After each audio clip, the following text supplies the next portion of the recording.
ഞാനീ പറിച്ചുകൊണ്ടിരിക്കുന്നത് മുല്ലപ്പൂ എന്നല്ല കേട്ടോ, എന്താണെന്നാണല്ലേ, വാ കാണിച്ചു തരാം. നാട്ടിൽ മൊത്തം ഇപ്പോൾ ഇതിൻ്റെ സീസണാണ് കേട്ടോ.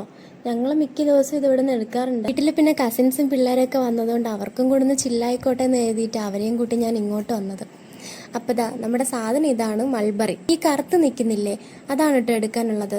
അതിന് മാത്രമേ ടേസ്റ്റ് ഉണ്ടാവത്തുള്ളൂ, ബാക്കിയെല്ലാം ഒരു പുളിപ്പായിരിക്കും. അപ്പോൾ ഇതാ കണ്ടോ, ഇതാണ് അതിൻ്റെ കറക്റ്റ് പരുവെന്ന് പറയുന്നത്. ഞെക്കുമ്പോൾ ഇതാ നല്ല പർപ്പിൾ കളറിൽ ജ്യൂസൊക്കെ പുറത്ത് വരുന്നുണ്ടോ. അപ്പം ഞാനിതാ എല്ലാം പറിച്ചെടുക്കുകയാണ്. നമുക്ക് കുറച്ച് അധികം കിട്ടുവാണെങ്കിൽ ജ്യൂസ് എന്തെങ്കിലും ഉണ്ടാക്കി കൊടുക്കാമെന്നാണ് ഞാൻ കുട്ടികളടുത്തൊക്കെ പറഞ്ഞിട്ടുള്ളത്. അപ്പം ഇതാ കിട്ടുമോ നോക്കാം. എന്നെ ഹെൽപ്പ് ചെയ്യാൻ വന്ന ആളാണ് കേട്ടോ ബാക്കിൽ നിൽക്കുന്ന ആ പൊടിക്കുപ്പി.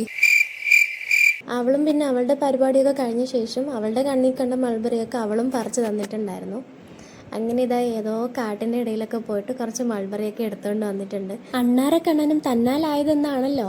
ഇതിപ്പോൾ എല്ലാം കൂടി എടുത്തപ്പോൾ ജ്യൂസിനുള്ളതൊന്നും കിട്ടിയിട്ടില്ല. ഇത്രയാണ് കേട്ടോ നമുക്ക് കിട്ടിയിട്ടുള്ളത്.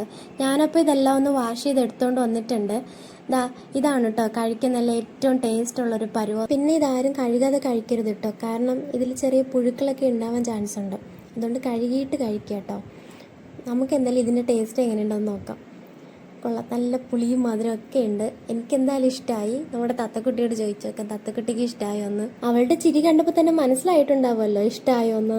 നമ്മളിത് ഡെയിലി കഴിക്കുന്ന സാധനമാണ് കേട്ടോ, അതുകൊണ്ട് നമുക്കങ്ങനെ വലിയ രുചി വ്യത്യാസമൊന്നും തോന്നുന്നില്ല.